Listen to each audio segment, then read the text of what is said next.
Assalamualaikum warahmatullahi wabarakatuh. Ketemu lagi bareng saya Pak Bowo, tentunya masih di channel kelas online. Channel yang memberikan informasi pembelajaran bagi sobat belajar dimanapun Anda berada.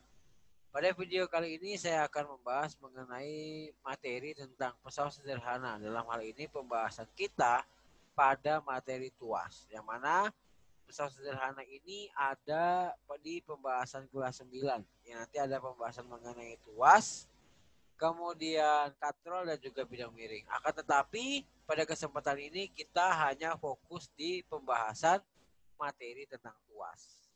Nah, baiklah kita simak dulu materinya dan penjelasannya. Simak video ini sampai selesai biar kalian tidak salah paham seperti itu ya. Oke, kita mulai pembahasannya.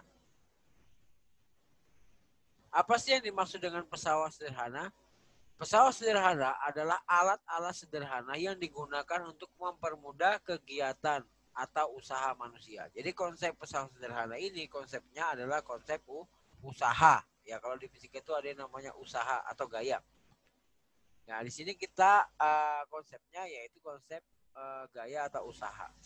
Jadi pesawat itu adalah alat yang digunakan untuk mempermudah kegiatan atau usaha manusia.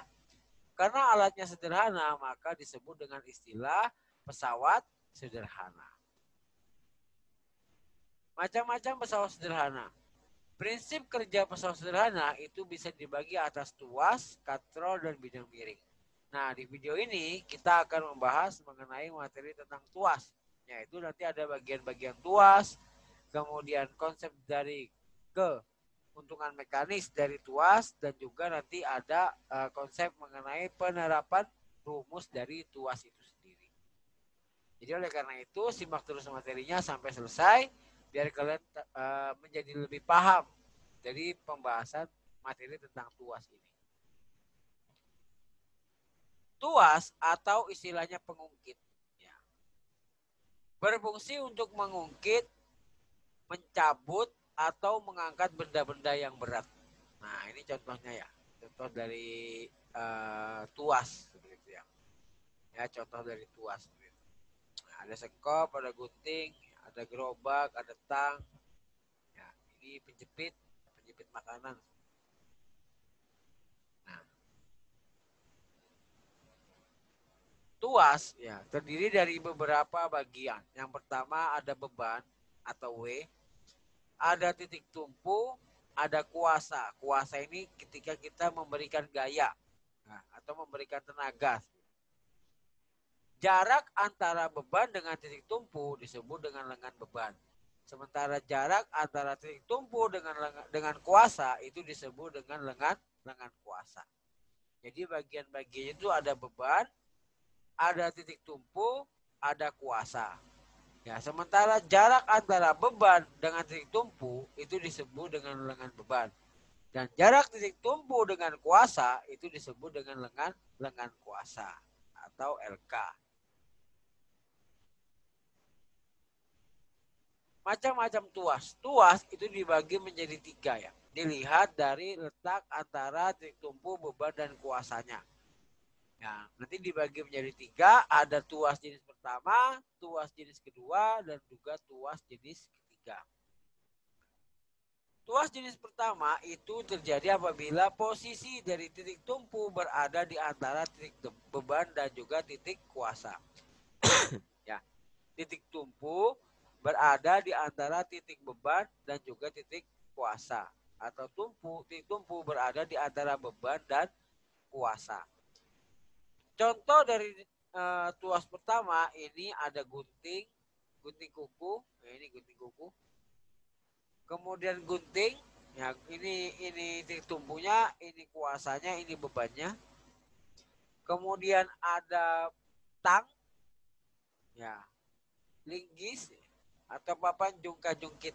Nah ini termasuk dalam tuas jenis 1 atau pertama. Ini titik tumpunya, ini bebannya, ini kuasanya. Ini titik tumpunya, ini bebannya, ini kuasanya. Ini titik tumpunya, yang ini bebannya, ini kuasanya. Ya. Selanjutnya ada tuas kedua. Tuas kedua terjadi apabila bebannya berada di antara titik tumpu dan titik kuasa. Jadi dalam hal ini bebannya ada di tengah. Ya, titik tumpunya di ujung. Ya, titik tumpu dan kuasa.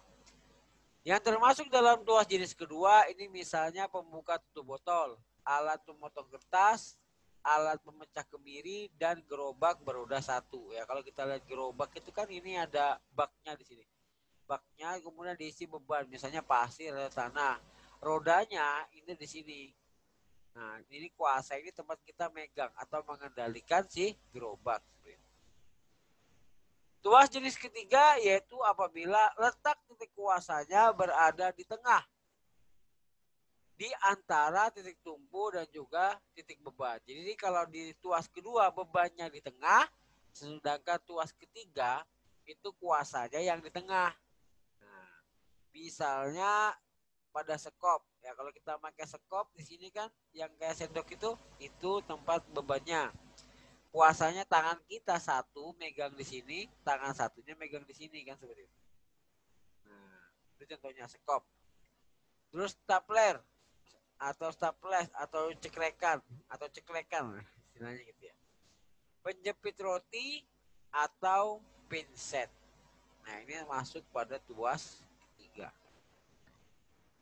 Nah, ini adalah gambar atau contoh-contoh dari tuas. Yang ini tuas kedua, ini adalah penutup botol, ini gerobak tadi, ini bebannya, ini tumpunya, ini kuasa.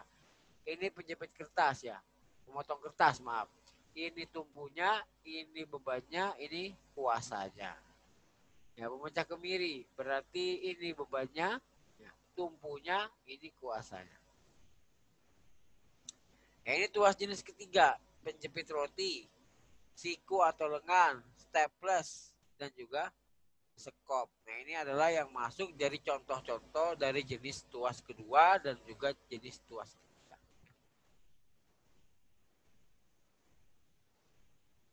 Dalam pesawat sederhana ada yang dikenal dengan keuntungan mekanis. Keuntungan mekanis adalah keuntungan yang diperoleh dari pesawat sederhana sehingga dapat meringankan pekerjaan manusia. Jadi keuntungan mekanis itu kira-kira keuntungan apa sih yang kita dapatkan ketika kita menggunakan pesawat sederhana tersebut? Ya tentu dengan harapan lebih mempermudah kerja kita. Nah, itu dinamakan dengan keuntungan mekanis. Yang mana keuntungan mekanis dari tuas itu cara menghitungnya KM ini keuntungan mekanis yaitu W beban dibagi dengan gaya. Ya, W sama KM sama dengan atau keuntungan mekanis sama dengan W beban dibagi dengan gaya. Di mana KM sendiri itu diperoleh dari pembagian antara LK dengan LB. LK lengan kuasa, LB lengan beban. Sehingga dapat kita tuliskan untuk menghitungnya yaitu LK dikali F sama dengan W dikali LB. Atau W kali LB sama dengan F kali LK. Bagaimana cara menerapkan rumusnya? Kita lihat. Nah, ini ada contoh soal. Nah, ini ada contoh soal. Sebatang bambu memiliki panjang 2 meter. Ya, bambunya panjangnya berapa? 2 meter. Digunakan sebagai pengungkit untuk memindahkan sebongkah batu sebesar 360 N. Berarti dalam hal ini bebannya 300 N atau W sama dengan 360 Newton. Pada bambu diletakkan penumpu berjarak 20 cm dari batu.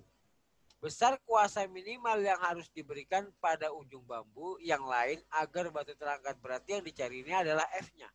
Nah, ini kalau digambarkan kira-kira seperti ini. Ini bambunya. Ya, bambunya panjangnya 2 meter.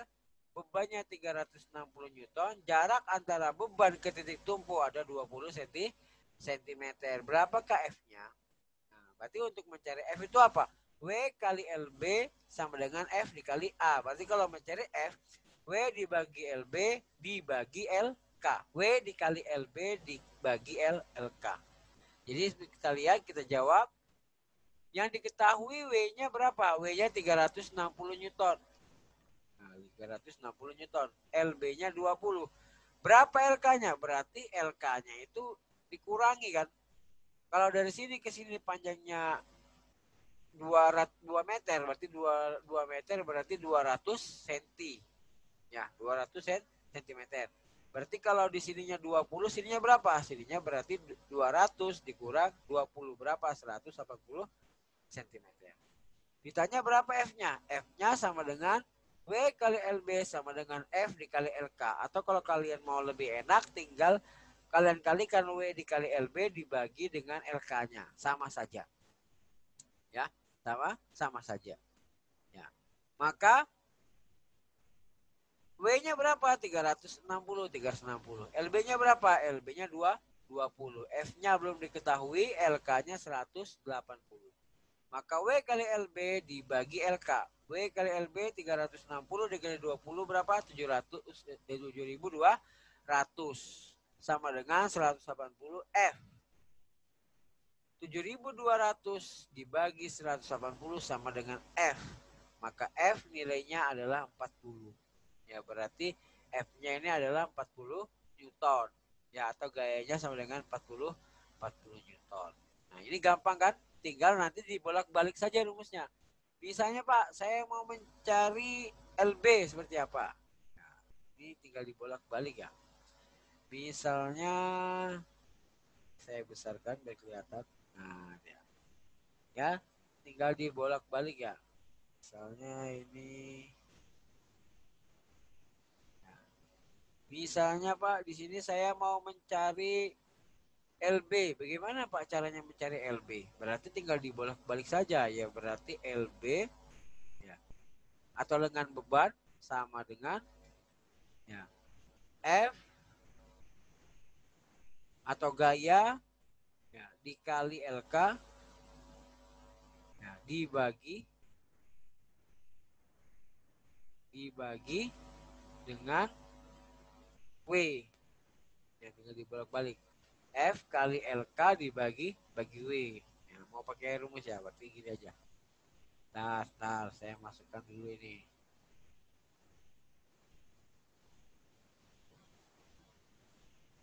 Nah, ini saya masukkan yang ini. Nah, biar enak. Berarti kalau mencari LB, bagaimana cari F ya dikali LK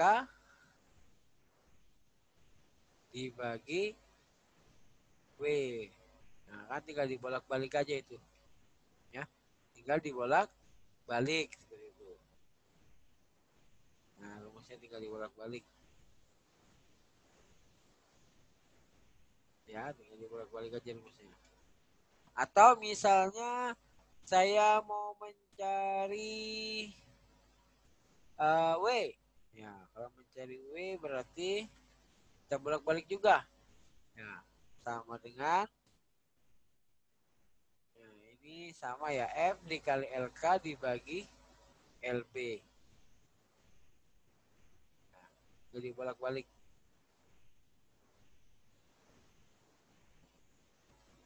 Nah, saya masukkan dulu rumusnya.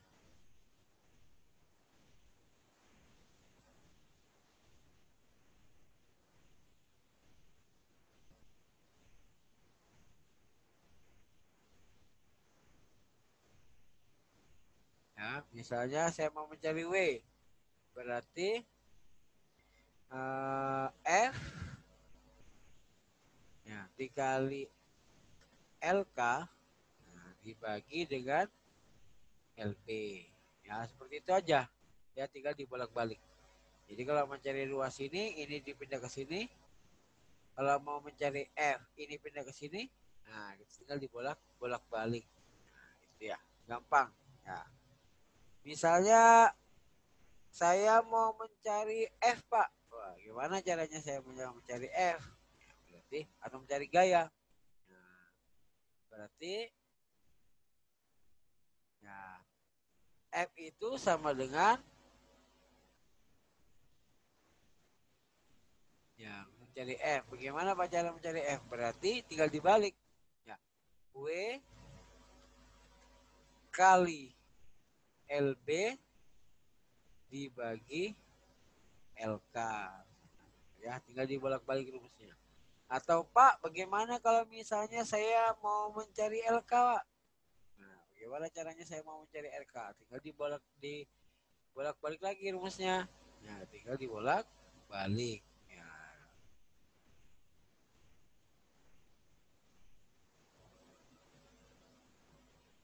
Nah, tinggal dibolak-balik aja nanti rumusnya. Tar, saya masukkan rumusnya.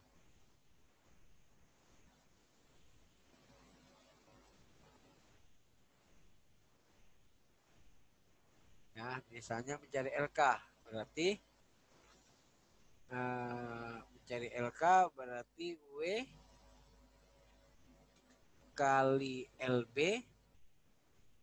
kan X ya, kali LB ya dibagi dengan F. Nah, ya, tinggal dibolak-balik saja rumusnya ya. Jadi kalau nanti misalnya mencari LB sama dengan F dikali LK dibagi W. Kalau mencari W, F dikali LK dibagi LB. Ya.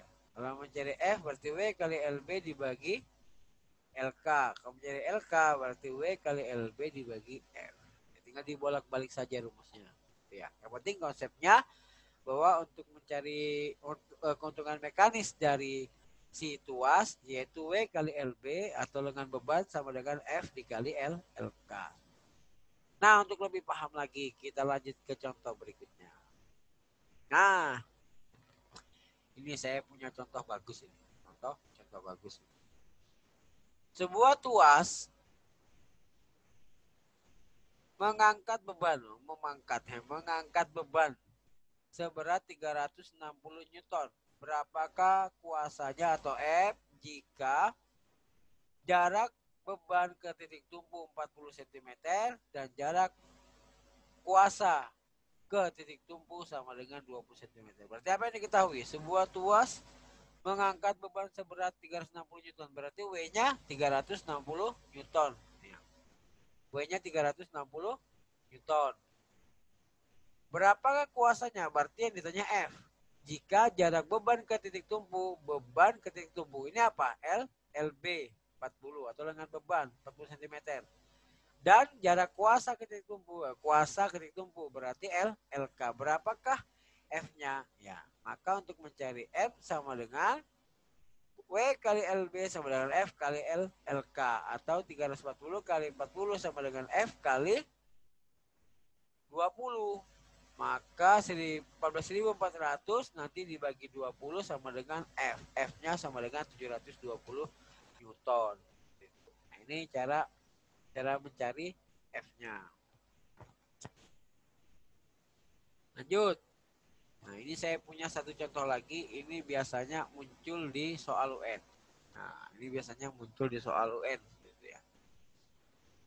Sebuah tuas mengangkat beban sebesar 200 Newton. Jika titik tumpu digeser 10 cm menjauhi beban, upaya yang dilakukan agar tuas seimbang adalah. Nah, berarti dalam hal ini kita lihat dulu di gambarnya. Kira-kira begini ya. Ini ada tuas, ini bebannya 200 Newton. Dari sini ke sini 20 cm, dari sini ke sini 50 cm. Pertanyaannya, jika titik tumpu digeser 10 cm. Nah, ini main logika ya. Nah, ini main logika. Kalau dia digeser 10 cm, berarti ini jadi berapa? Jadi 30. Yang ini jadi 40. Dari mana, Pak? Ya, kalau digeser ke sini berarti 50 kurang 10 40 kan? Ini ke sini jadi 30. Berarti ada dua kemungkinan. Jika titik tumpunya digeser, berarti ada dua kemungkinan. Yang pertama, menggeser kuasanya kita geser. Ya, bisa kita majukan atau kita mundurkan supaya bisa ngangkat ini. Atau yang kedua, kuasanya ditambah. Ya. Atau gayanya kita tambah gitu ya. Jadi kemungkinannya itu ada dua. Apakah si F ini dimajukan atau dimundurkan, atau nilai F ini diperbesar. Ya, ada dua kemungkinannya. Biasanya nanti ada pilihan ganda itu ya. Ada pilihan gandanya seperti itu ya. Nah, yang pertama karena di sini F-nya belum diketahui. Ya. F-nya di sini belum diketahui, maka kita cari dulu F-nya. Untuk mencari F, tadi ingat rumusnya. W kali LB, F dikali LK. Di sini dalam keadaan normal. Artinya situasi ini belum digeser. Nah, situasi ini belum digeser. Titik tumpunya belum digeser. Berarti W 200 dikali 200 sama dengan F dikali 50. 200 kali 200 4.000. F-nya sama dengan 50 F gitu kan. Maka F-nya sama dengan 4.000 dibagi 50 sama dengan 80 Newton. Berarti kalau dalam keadaan normal titik tumpunya tidak digeser, F-nya ini kekuatannya adalah 80 Newton. Kemudian jika dia digeser, berarti kan ini nambah, ini kurang. Kalau digeser 10, ini jadi 30, ini jadi 40 kan?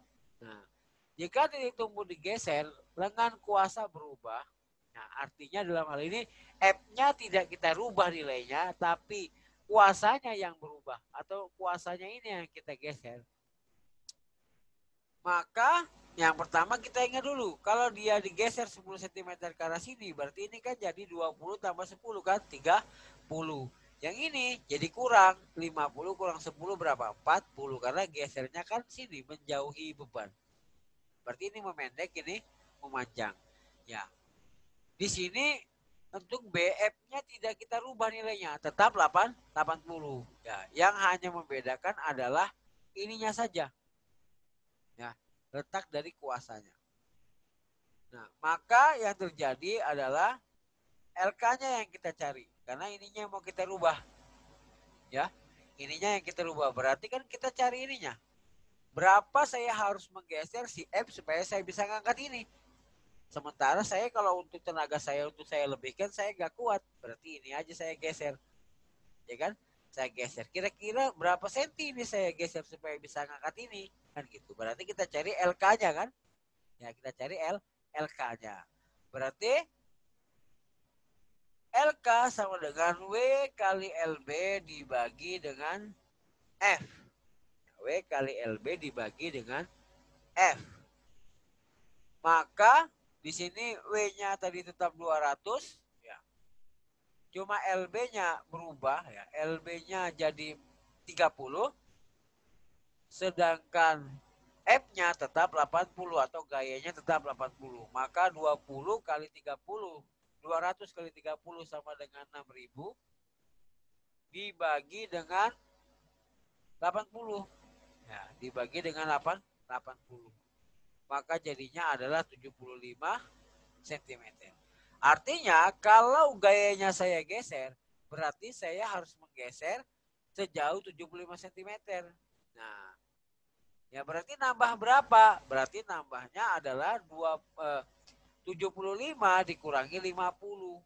75 dikurangi 40. 40 dari mana, Pak? Dari LK awal karena digeser 10 jadi 40. Maka 75 dikurangi 40 sama dengan 35. Artinya kalau ini digeser dan tenaganya tidak saya tambah, maka si beban ini harus saya geser 30 cm ke arah sini agar ini tetap seimbang.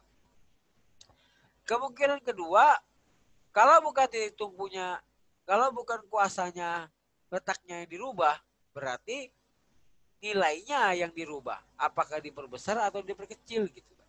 Nah, ini pada kondisi yang C. Jika titik tumpu digeser, kuasa berubah atau nilai dari kuasa itu berubah. Maka F-nya berapa? W kali LB sama dengan F dikali LK. F itu cara mencarinya yaitu W kali LB. LB ini adalah lengan memban dibagi dengan lengan kuasa. Nah, 200 dikali 30. 30 dari mana, Pak? 20 tambah 10. Yang awalnya 20 karena dia geser ke sini jadi 30. Dibagi 40. Kok LK-nya 40, Pak? Ya karena 50 gitu digeser ke sini berarti berkurang 10. Jadi 40. Maka 20 kali 30 sama dengan 6.000 dibagi 40 nilainya adalah 150 Newton. Jadi ada dua pilihan ya, ada dua pilihan. Kalau F-nya tidak saya rubah, berarti harus saya geser. Gesernya berapa? 35 cm menjauhi titik tumpu. Ya gitu. Atau lengan kuasanya menjadi 75 cm ya. Jadi kalau kalau F-nya tidak saya tambah, kalau tenaga saya tidak tambah, maka F-nya harus saya geser 35 cm menjauhi titik tumpu. Yang awalnya 40 menjadi 75 cm agar tetap seimbang. Cara kedua atau kemungkinan kedua adalah dengan cara menambah tenaga saya. Menambah tenaga atau meningkatkan F-nya. Nah, kalau saya tingkatkan F-nya, berarti saya harus memiliki gaya sebesar 150 Newton. Berarti kalau gaya awal saya 80, berarti berapa itu? Kalau mencapai 150 berarti kurang lebih saya harus menambah ya sekitar berapa? Kalau 60 ya, 60 Newton.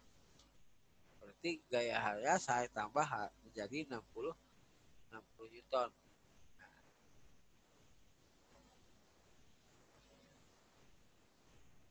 Ya, tuh. Nah, ditambah berapa? Berarti F-nya harus ditambah berapa? Berarti 150 maka F-nya tambah berapa? F-nya sama dengan berarti F-nya sama dengan 150 nah, dikurangi 80 dikurangi 80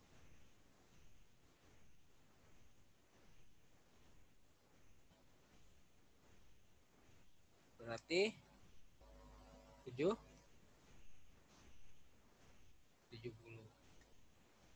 Berarti saya harus nambah tenaga saya menjadi 70 Newton. Nah, saya harus nambah tenaga saya menjadi 70 Newton gitu ya. Jadi kalau misalnya saya mau geser berarti saya harus nambah 35 cm ke sini. Kalau saya mau geser, saya mau tambah tenaga saya berarti tenaga saya harus ditambah 70 Newton ya. Jadi 150 kurangi 88. Nah, agar supaya situasi itu tetap seimbang.